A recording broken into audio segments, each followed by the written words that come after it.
Onerous taxation is absolutely theft of private property. The federal government does not produce one product.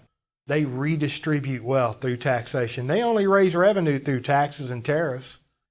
And if you look at the Laffer curve, taxation destroys twice as much wealth as it redistributes.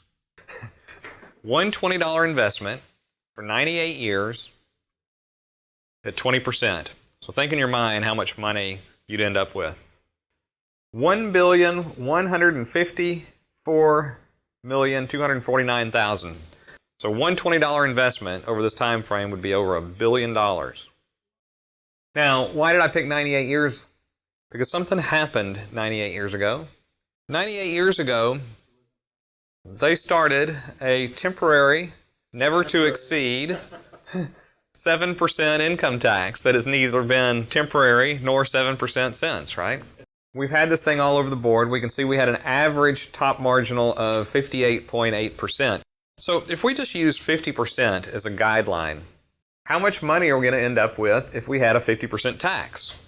So we've got $1,150,000,000. We put in a 50% tax, and we end up with $227,000. So a 50% tax turned $1,150,000,000 into 227,000. How's that possible? Who got the difference? The other $1,150,000,000. The federal government, right?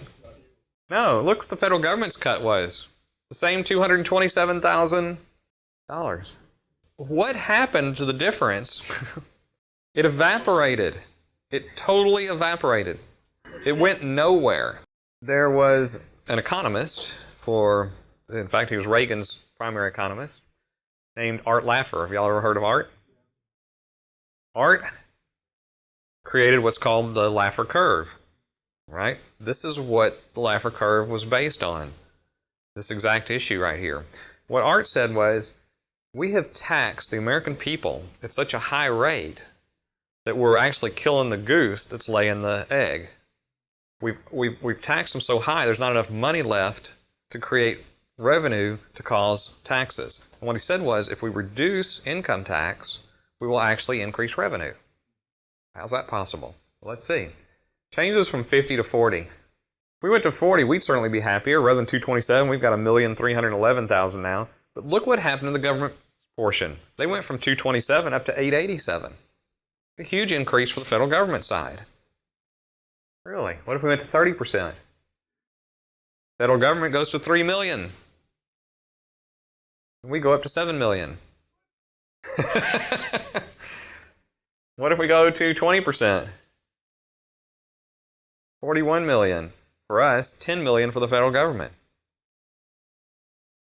There's a crossover point. Based on a 20% rate of return, the crossover point's around 7.5%. What's interesting is, based on a 10% earnings rate, it's about 14.5%. What have they been talking about with a flat tax?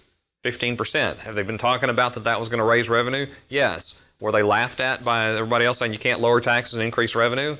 Yes, you can. You can't do it in the year that you do it, but over time it will exceed it. And they have taxed us so heavily. See, think about what's happened. Because they taxed us so heavily, we didn't earn enough money on what was left over to create a tax the next year. And by reducing the taxes, and there is a crossover point, but by reducing the taxes to a point, they actually increase the revenue over time. So 6.5, somewhere along in there, below that, they're actually earning less money. Again, based on a 10% rate of return, it's around 14% or so. Below that, it actually starts to be less, and above that, it starts to be less. It's pure waste. I mean, look again at the amount of money that was just totally destroyed. I mean, it'd be one thing if the federal government got it, if somebody got it.